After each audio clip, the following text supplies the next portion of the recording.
What happens if you make a sky base in 99 nights in the forest? Well, not only did this YouTuber do that, but he also survived 1,000 days. He first spawned in and started chopping wood, which he then put into his fireplace. Once the map was upgraded, he started exploring the map and gearing up so he could start on his sky base. Now, it was time to make a path up to the sky. So he built this grass block that was 6 to 7 feet high. Once he was high enough, he built this little platform where he first placed down all the beds. Next, it was time to add walls all around so he didn't accidentally fall off. So far, it was looking amazing. He was getting hungry, so he made a sky farm for food along with a fuel dispenser. Then something insane happened. But quick, get me to 100,000 followers. Finally, after decorating it with furniture, the sky base was complete. And that's...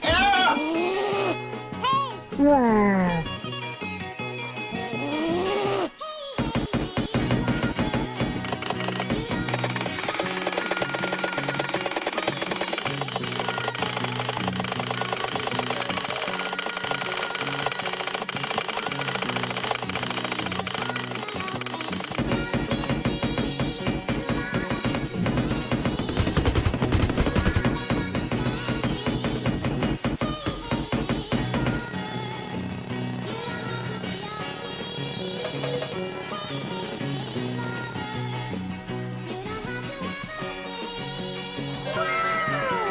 Wow.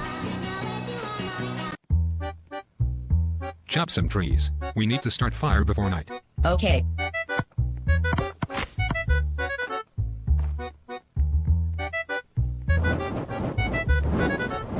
Five minutes later. We need to hunt, or we are going to starve. Yes, I'm hungry. You always hungry.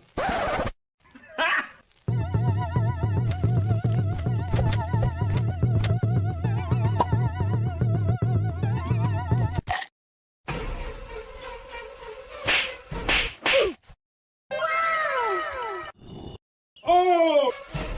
Ah! Oh my God! Let's cook.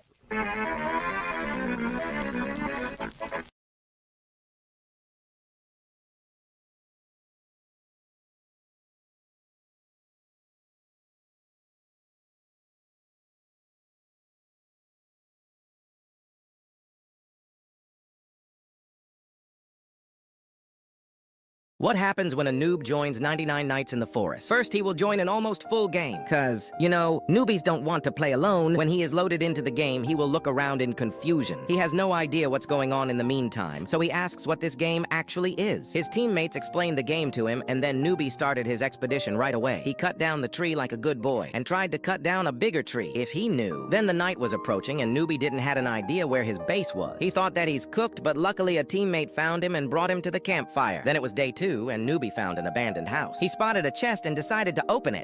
No! Newbie came back from his expedition and he saw a girl laying weirdly on the ground. She was begging for help, but what did newbie instead?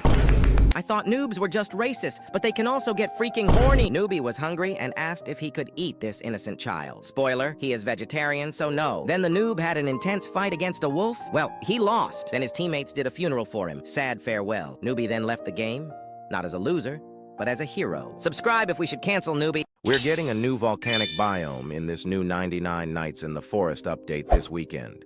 On the event page, it shows the volcanic biome Part 1 update, which will replace the snow biome for the next 2 weeks while they introduce it, and then it will be random. Meaning that if you spawn in a match, you can either get the volcanic biome or snow biome, which is interesting. This update will bring new challenges and a new fortress, it seems.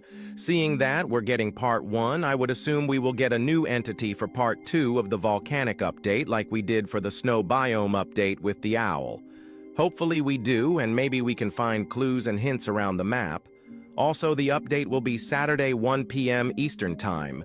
Not sure if we're getting an update party, but be there 12 p.m. Eastern Time for the update party as well. We're finally getting a good update after getting some boring updates like the decoration update. Not gonna lie, it wasn't anything to do. But are you guys ready?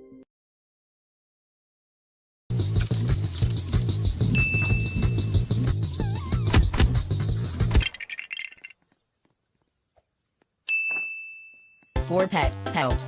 Let's go and get all items. I got more than everything.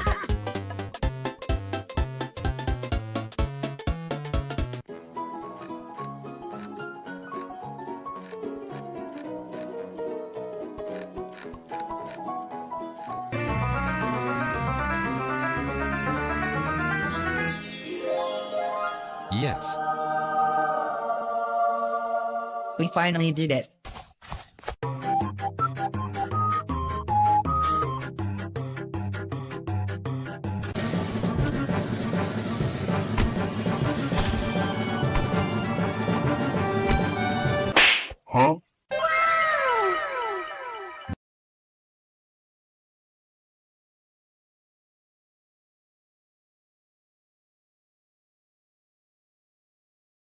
It was another day in 99 Nights in the Forest, and the second I loaded in, I realized something terrifying.